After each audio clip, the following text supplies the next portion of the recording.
الحمد لله وكفى وسلام على عباده الذين اصطفى أما بعد فأعوذ بالله من الشيطان الرجيم بسم الله الرحمن الرحيم وما أصابكم من مصيبة فبما كسبت أيديكم ويعفو عن كثير قال النبي صلى الله عليه وسلم التائب من الذنب كمن لا ذنب له أو كما قال عليه الصلاة والتسليم رب اشرح لي صدري ويسر لي أمري واحلل عقدة من لساني يفقهوا قولي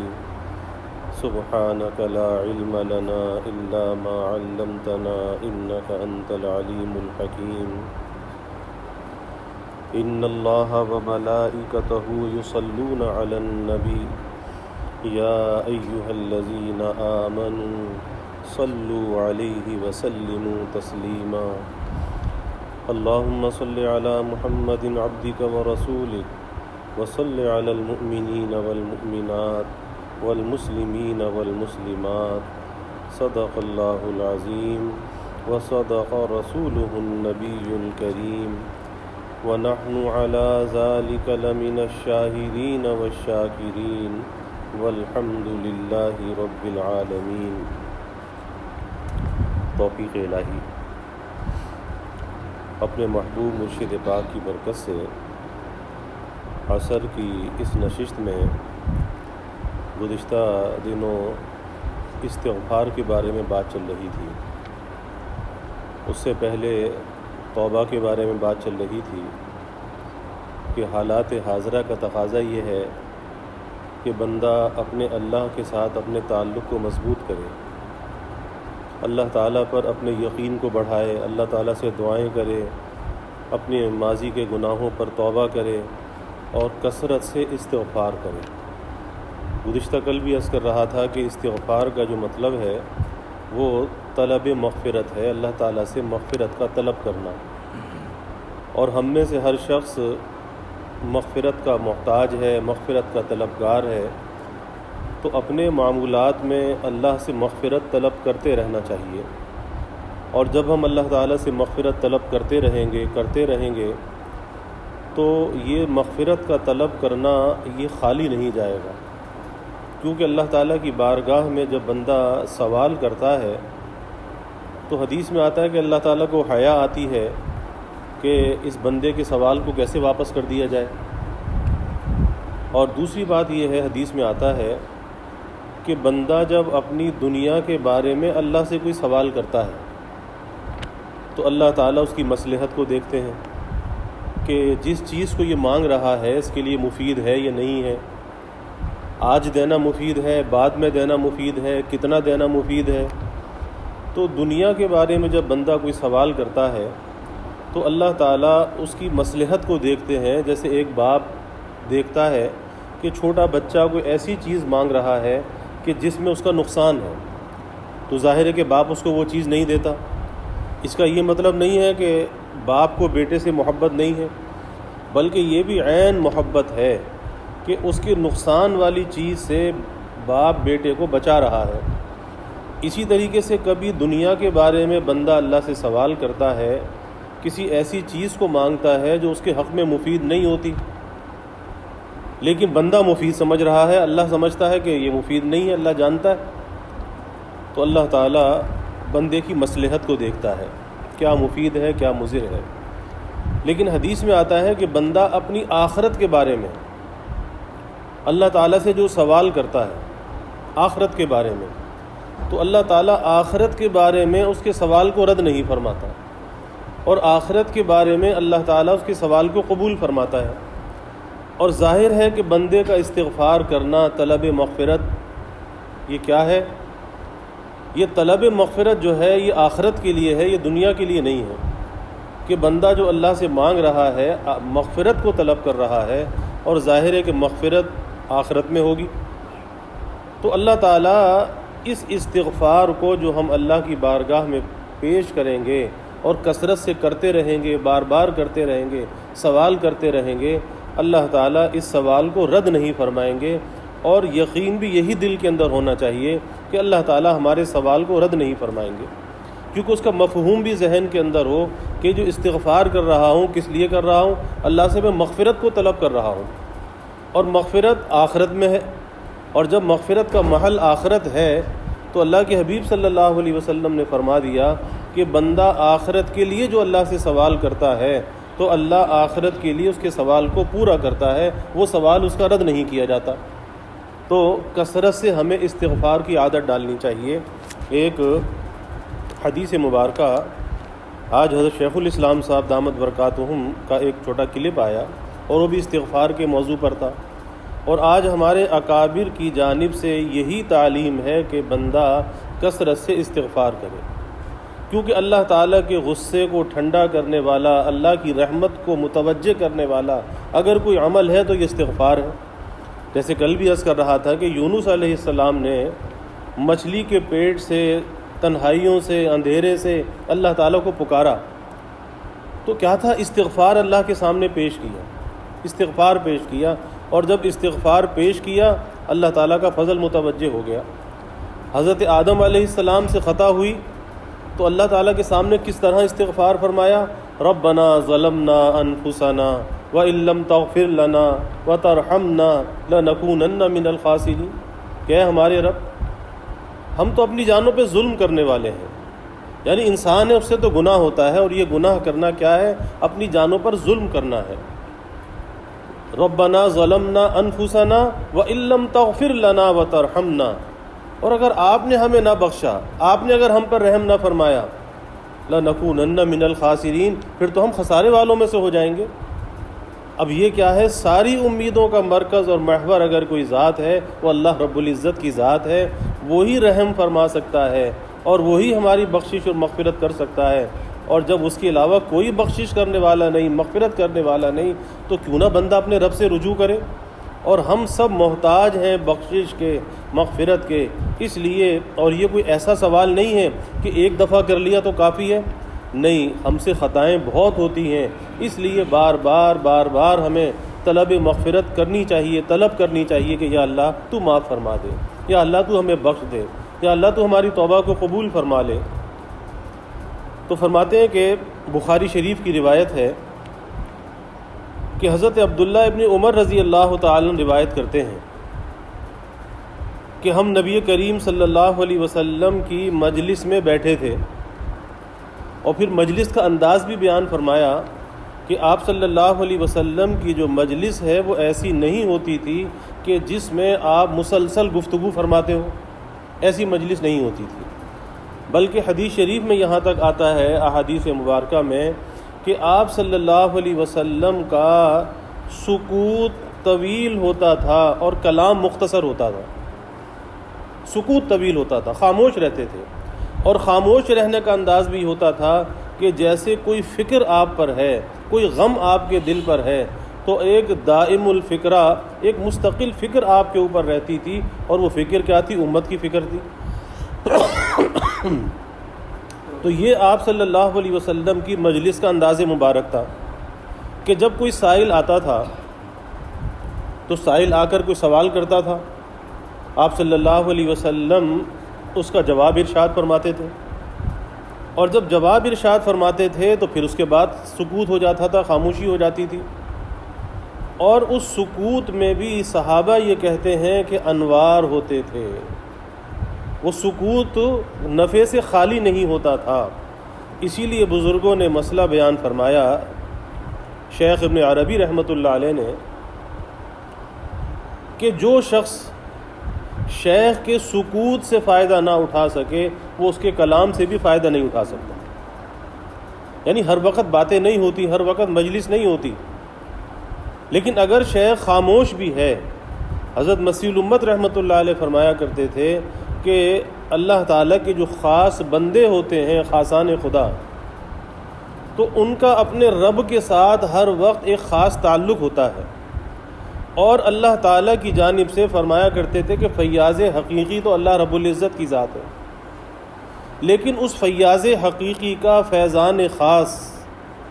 اللہ والوں کے قلوب پر ہر آن آتا رہتا ہے. اور جو پاس بیٹھنے والے ہیں، پاس بیٹھنے والے بھی فرماتے تھے کہ محروم نہیں رہتے، کیونکہ وہاں سے فیضان آ رہا ہے، اور ظاہر ہے کہ جب آ رہا ہے تو پاس بیٹھنے والے بھی محروم نہیں رہتے. حدیث شریف میں بھی آتا ہے، حدیث پاک کا مفہوم عرض کر رہا ہوں، اللہ کے حبیب صلی اللہ علیہ وسلم نے فرمایا کہ جب کچھ بندے اللہ کا ذکر کرتے ہیں تو فرشتے وہ ذکر لینے کے لیے آسمان سے نازل ہوتے ہیں، اور جب فرشتے وہ ذکر لے کر آسمان پر جاتے ہیں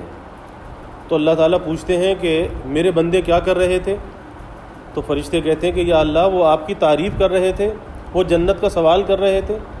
پھر اللہ تعالیٰ پوچھتے ہیں کہ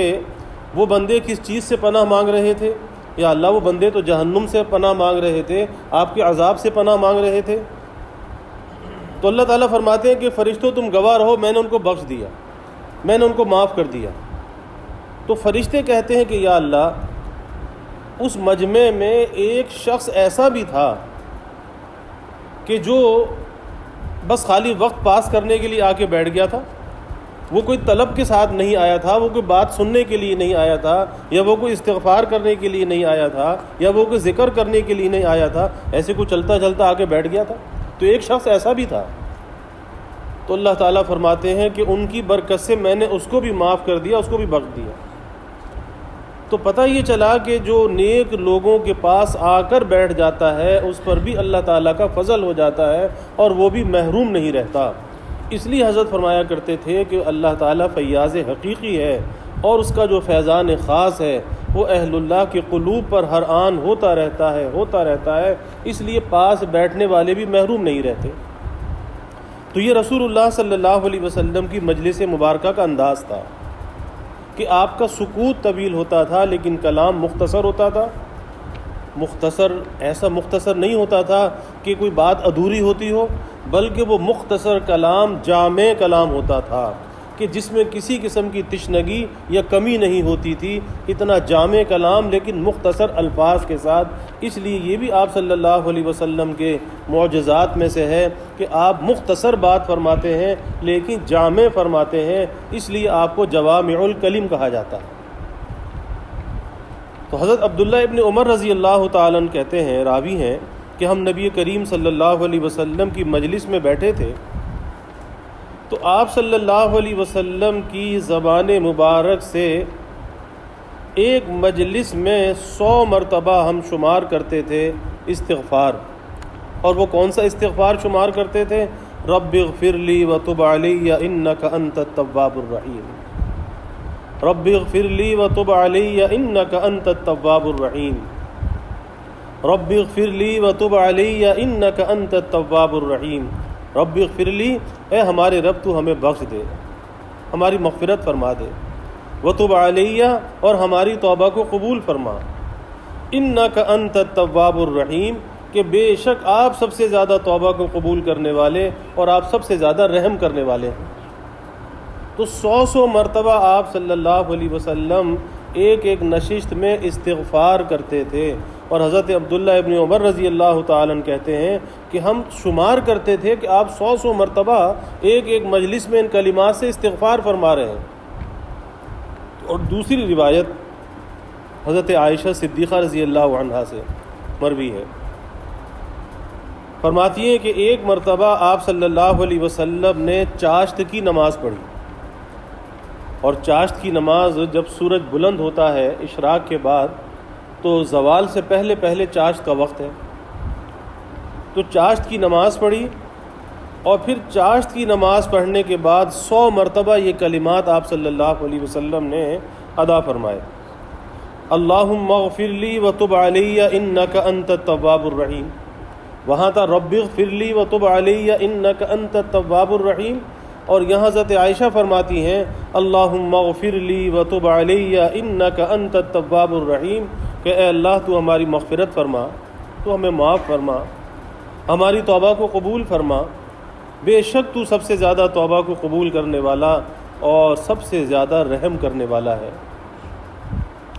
پھر حضرت عبداللہ ابن عمر رضی اللہ تعالیٰ عنہ فرماتے ہیں کہ آپ صلی اللہ علیہ وسلم نے صحابہ کو مخاطب کر کے فرمایا، صحابہ کو مخاطب کر کے فرمایا۔ اور صحابہ کی جماعت کون سی جماعت ہے؟ کہ جنہیں جنت کی بشارتیں بھی ملی آپ صلی اللہ علیہ وسلم کی لسان مبارک سے، اور جن کے لیے اللہ تعالیٰ نے اپنی رضا کے پروانے بھی عطا فرمائے اپنے کلام میں، قرآن مجید میں۔ یہ صحابہ کی جماعت وہ جماعت ہے کہ انبیاء علیہم الصلاۃ والسلام کے بعد سب سے مقدس اگر کوئی جماعت ہے تو وہ صحابہ کی جماعت ہے۔ اب ان سے اللہ کے حبیب صلی اللہ علیہ وسلم کیا فرما رہے ہیں؟ آپ فرما رہے ہیں کہ اللہ سے توبہ کیا کرو، اللہ سے توبہ کیا کرو، اور فرمایا کہ میں بھی اللہ سے توبہ کرتا ہوں ہر دن 100 مرتبہ، میں بھی اللہ سے توبہ کرتا ہوں ہر دن 100 مرتبہ۔ اب آپ اندازہ لگائیے کہ ہمارا عقیدہ ہے کہ انبیاء معصوم ہیں، عصمت انبیاء ہمارا عقیدہ ہے، اور پھر صحابہ کی جو جماعت ہے ان کے لیے اللہ تعالیٰ کی رضا کے پروانے موجود ہیں، لیکن ان سے آپ صلی اللہ علیہ وسلم فرما رہے ہیں کہ تم توبہ کیا، اللہ سے توبہ کیا کرو، کیونکہ میں بھی 100 مرتبہ روزانہ توبہ کرتا ہوں۔ تو پھر ہمیں سوچنا چاہیے کہ ہم جیسے گنہگار، ہم جیسے خطا کار، کہ ہمارا ہر لمحہ جو ہے کوئی نہ کوئی خطا میں گزرتا ہے، تو ہمیں کتنی زیادہ ضرورت ہے استغفار کی کہ ہم اللہ کی بارگاہ میں استغفار کریں، کہ جب عبادت کے بعد اللہ کے حبیب صلی اللہ علیہ وسلم استغفار فرماتے ہیں تو کیا ہمیں گناہ کے بعد استغفار نہیں کرنا چاہیے؟ وہاں تو عبادت کے بعد استغفار ہے۔ اور اللہ تعالیٰ اہل جنت کی تعریف فرماتے ہیں قرآن پاک میں کہ انہم کانوا قبل ذالک محسنین کانوا قلیلا من اللیل ما یہجعون وبالاسحار ہم یستغفرون۔ فرماتے ہیں کہ بے شک یہ لوگ اس سے پہلے بھی نیک عمل کرنے والے تھے، یعنی جو جنتی لوگ تھے پہلے بھی وہ نیک عمل کرنے والے تھے، اور وہ رات کو بہت کم سوتے تھے، کانوا قلیلا من اللیل ما یہجعون، کہ وہ رات کو بہت کم سوتے تھے۔ سوتے تو آج بھی لوگ بہت کم ہیں، لیکن آج کا جو کم سونا ہے وہ آج سڑکوں پہ گھوم کر، ہوٹل بازی کر کے اور گپیں لگا کر اپنے وقت کو ضائع کر کے آج کا کم سونا ہے۔ تو پہلے لوگ جو بیدار ہوتے تھے وہ کیا کرتے تھے؟ وَبِالْأَسْحَارِ هُمْ يَسْتَغْفِرُونَ، کہ وہ رات کے آخر حصے میں، آخر شب میں اللہ کے سامنے استغفار کرتے تھے۔ یہ کون ہے؟ جنتیوں کے لیے اللہ تعالیٰ قرآن پاک میں فرما رہے ہیں۔ اور اسی طرح اللہ تعالیٰ کے خاص بندے جن کی تعریف اللہ نے قرآن پاک میں فرمائی، وَعِبَادُ الرَّحْمَنِ الَّذِينَ يَمْشُونَ عَلَى الْأَرْضِ هَوْنًا وَإِذَا خَاطَبَهُمُ الْجَاهِلُونَ قَالُوا سَلَامًا وَالَّذِينَ يَبِيتُونَ لِرَبِّهِمْ سُجَّدًا وَقِيَامًا، اور پھر آگے فرمایا وَالَّذِينَ يَقُولُونَ رَبَّنَا اصْرِفْ عَنَّا عَذَابَ جَهَنَّمَ إِنَّ عَذَابَهَا كَانَ غَرَامًا، کہ رحمان کے وہ خاص بندے جب زمین پر چلتے ہیں تو کیسے چلتے ہیں؟ عاجزی کے ساتھ چلتے ہیں، زمین پر چلتے ہیں، تواضع کے ساتھ چلتے ہیں۔ اور جب کوئی ان سے جہالت کی بات کرتا ہے، جہالت کا کوئی کام کرنے والا، جہالت کی کوئی بات کرنے والا جب ان سے کوئی جہالت کی بات کرتا ہے تو پھر وہ سلامتی کی بات کہہ کر الگ ہو جاتے ہیں، پھر ان سے الجھتے نہیں ہیں، پھر وہ ان سے لڑتے نہیں ہیں۔ اور فرمایا کہ وہ راتوں کو اپنے رب کے آگے سجدے اور قیام میں اپنی راتوں کو گزارتے ہیں۔ وَالَّذِينَ يَبِيتُونَ لِرَبِّهِمْ سُجَّدًا وَقِيَامًا، کہ ان کی جو راتیں گزرتی ہیں وہ راتیں اللہ کے سامنے سجدے اور قیام کے ساتھ وہ گزرتی ہیں، اور کیا کہتے ہیں اپنے رب کو؟ وَالَّذِينَ يَقُولُونَ رَبَّنَا اصْرِفْ عَذَابَ جَهَنَّمَ، کہ اے ہمارے رب ہمیں جہنم کے عذاب سے بچا، إِنَّ عَذَابَهَا كَانَ غَرَامًا، کہ بے شک یہ عذاب چمٹنے والا ہے، پکڑنے والا ہے، اس لیے یا اللہ اس عذاب سے تیری پناہ چاہتے ہیں، اس عذاب سے تو ہمیں بچا۔ تو اللہ تعالیٰ اپنے خاص بندوں کی تعریف فرما رہے ہیں کہ وہ بھی راتوں میں اللہ کے سامنے استغفار کرتے ہیں، اور اللہ تعالیٰ جنتیوں کی تعریف فرما رہے ہیں، جنتیوں کا حال بیان فرما رہے ہیں کہ یہ اللہ کے سامنے اخیر شب میں استغفار کرنے والے تھے۔ تو میں یس کر رہا ہوں کہ جب انبیاء علیہم الصلاۃ والسلام، سید الانبیاء صلی اللہ علیہ وسلم، پھر آپ صلی اللہ علیہ وسلم کے صحابہ، اور صحابہ کو آپ صلی اللہ علیہ وسلم کی تعلیم، اور در حقیقت صحابہ کو تعلیم کرنا یہ ساری امت کو تعلیم کرنا ہے، کیونکہ صحابہ کی وہ جماعت ہے کہ جنہوں نے براہ راست فیض حاصل کیا رسول اللہ صلی اللہ علیہ وسلم سے، اور پھر اسے نہ صرف یہ کہ خود عمل کیا اس پر، بلکہ اسے محفوظ کر کے اس امانت کو امت تک منتقل کیا۔ تو اگر کوئی بات صحابہ سے کہی گئی، اس کا یہ مطلب نہیں کہ خالی وہی مخاطب تھے، بلکہ ہم سب اس کے مخاطب ہیں۔ تو ہمیں یہ سوچنا چاہیے کہ آج ہمارے معمولات زندگی کے اندر کتنا استغفار موجود ہے، ہم کتنا استغفار کرتے ہیں، اور پھر حالات حاضرہ کا تقاضا بھی یہی ہے،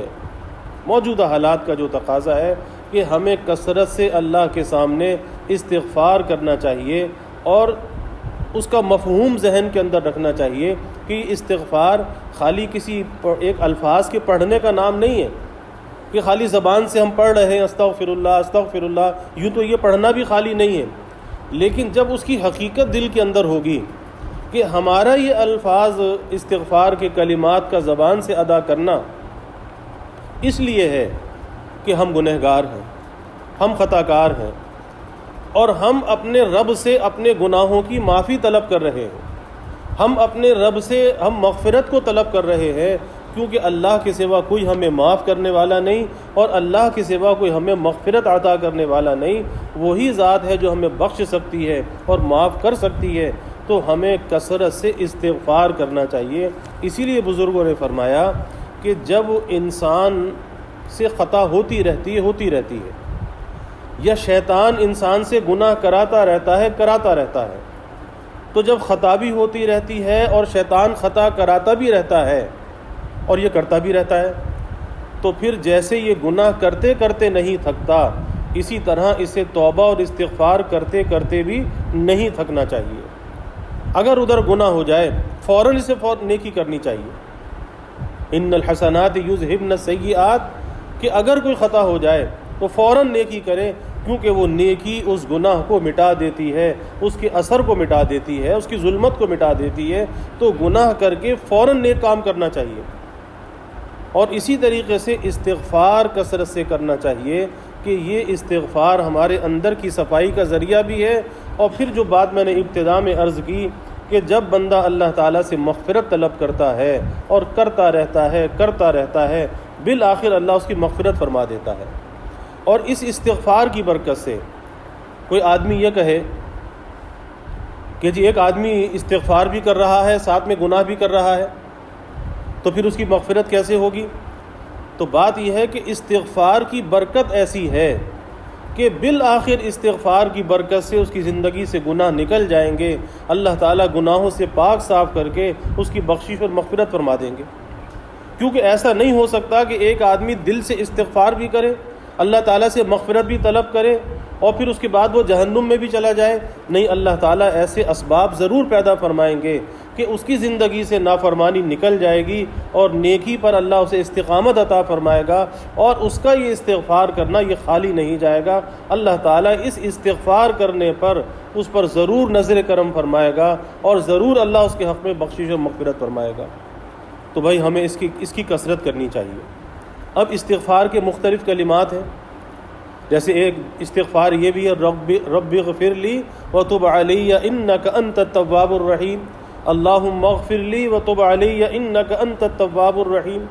استغفر اللہ واتوب الیہ، استغفر اللہ ربی من کل ذنب واتوب الیہ، سبحان اللہ وبحمدہ سبحان اللہ العظیم، استغفر اللہ العظیم الذی لا الہ الا هو الحی القیوم واتوب الیہ، سبحان اللہ وبحمدہ سبحان اللہ العظیم وبحمدہ استغفر اللہ۔ تو یہ بہت سے استغفار ہیں، اور ایک حدیث میں آتا ہے، واقعہ مجھے یاد آیا کہ ایک صحابی رسول اللہ صلی اللہ علیہ وسلم کی خدمت میں حاضر ہوئے اور اپنے فقر و فاقے کی، اپنی تنگی کی شکایت کی، تو آپ صلی اللہ علیہ وسلم نے انہیں استغفار تعلیم فرمایا کہ تو یہ استغفار کیوں نہیں کرتا، اور یہ فرمایا کہ صبح فجر سے پہلے یہ 100 مرتبہ یہ استغفار کیا کر، سبحان اللہ وبحمدہ سبحان اللہ العظیم وبحمدہ استغفر اللہ۔ اور جب انہوں نے اس معمول کو مضبوطی سے پکڑا، اللہ نے ہر قسم کے فقر و فاقے سے نجات دے دی۔ تو پتہ یہ چلا کہ استغفار کی برکت سے فخر و فاقہ بھی دور ہوتا ہے، اللہ تعالیٰ کی رضا بھی حاصل ہوتی ہے، گناہ بھی معاف ہوتے ہیں، اور سب سے بڑی چیز جو اللہ تعالیٰ کی مغفرت ہے وہ بندے کو عطا ہوتی ہے، اور ہم سب اللہ تعالیٰ کی مغفرت کے محتاج ہیں، اور اللہ کے سوا کوئی مغفرت کرنے والا نہیں ہے۔ اس لیے اپنے معمولات میں استغفار کو شامل کرنا چاہیے، اور اگر آدمی ایک وقت میں نہیں کر سکتا، 5 وقت کی نمازیں پڑھتا ہے، تو 5 وقت کی نمازوں کے بعد کوئی تعداد ایک متعین کر لے کہ میں نے ہر نماز کے بعد اتنی مرتبہ استغفار کرنا ہے، اور اگر بہت زیادہ نہیں کر سکتا تو کم از کم 10 مرتبہ ہر نماز کے بعد کر لے۔ کچھ تو عادت قائم ہونی چاہیے۔ اس لیے بہت زیادہ اگر آدمی کبھی سوچتا ہے کہ ہاں فرصت ملے گی تو بہت سا کروں گا، 500 دفعہ، 1000 دفعہ، تو بھائی جب تک ایسی فرصت اگر میسر نہیں ہے یا اتنا کچھ کرنے کی ہمت نہیں ہے تو کم از کم اتنا تو کر لے کہ ہر نماز کے بعد 10 مرتبہ کر لے، اور یہ 10 مرتبہ کرنا یہ بھی استغفار کے دروازے کو کھول دے گا، اور یہ تھوڑا تھوڑا بھی آگے بہت سی توفیق کا ذریعہ بن جائے گا۔ اس لیے تھوڑے عمل کو کبھی کم نہیں سمجھنا چاہیے اور بیکار نہیں سمجھنا چاہیے، بلکہ اس کی ابتدا کر دینی چاہیے، چاہے وہ قلیل ہو، تھوڑا ہو، اور وہ تھوڑا جو ہے وہ کثیر کا ذریعہ بن جاتا ہے، وہ قلیل کثیر کا ذریعہ بن جاتا ہے۔ اس لیے کسی کثیر کے انتظار میں نہیں رہنا چاہیے، بلکہ تھوڑا تھوڑا قلیل شروع کر دینا چاہیے، پھر وہ اپنا راستہ خود بناتا ہے، پھر اس کے بعد عادت میں جب قائم ہو جاتی ہے تو پھر آگے اس کی کثرت ہوتی چلی جاتی ہے۔ اللہ تعالی ہمیں کثرت استغفار کی توفیق عطا فرمائے، اور اللہ تعالی ہم سب کی بخشش و مغفرت فرمائے، اور اس مشکل حالات سے اللہ تعالی سارے عالم کے انسانوں کو اور امت مسلمہ کو اور ہم سب کو اللہ بعافیت نکال دے۔ وآخر دعوانا الحمدللہ رب العالمین والعاقبۃ للمتقین والصلاة والسلام علی اشرف الانبیاء والمرسلین اللہم صل علی سیدنا و مولانا محمد وعلی آل سیدنا و مولانا محمد وبارک وسلم۔ ربنا آتنا فی الدنیا حسنہ وفی الآخرۃ حسنہ وقنا عذاب النار۔ ربنا اتمم لنا نورنا واغفر لنا انک علی کل شیء قدیر۔ ربنا ظلمنا انفسنا وان لم تغفر لنا وترحمنا لنکونن من الخاسرین۔ رب اغفر وارحم وانت خیر الراحمین۔ رب اغفر وارحم وانت خیر الراحمین۔ رب اغفر وارحم وانت خیر الراحمین۔ رب اغفر وتب علی انک انت التواب الرحیم۔ رب اغفر وارحم وتب علی انک انت التواب الرحیم۔ لا الہ الا انت سبحانک انا کنا من الظالمین۔ لا الہ الا انت سبحانک انا کنا من الظالمین۔ لا الہ الا انت سبحانک انا کنا من الظالمین۔ اللہم ارفع عنا البلاء والوباء۔ اللہم ارفع عنا البلاء والوباء۔ اللہم ارفع عنا البلاء والوباء۔ اللہم احفظنا من كل بلاء الدنيا والآخرة۔ اللہم احسن عاقبتنا في الأمور كلها وأجرنا من خزي الدنيا وعذاب الآخرة۔ اللہم انا نسألك العفو والعافية والمعافاة الدائمة في الدين والدنيا والآخرة والفوز بالجنة والنجاة من النار۔ اللہم انا نسألك من خير ما سألك منه نبيك سيدنا محمد صلى الله عليه وسلم، ونعوذ بك من شر ما استعاذك منه نبيك سيدنا محمد صلى الله عليه وسلم، وأنت المستعان وعليك البلاغ ولا حول ولا قوة إلا بالله۔ وجزى الله عنا محمدا صلی اللہ علیہ وسلم ما هو أهله، وصلی اللہ تعالی وسلم علی النبی الکریم۔ آمین برحمتک یا ارحم الراحمین۔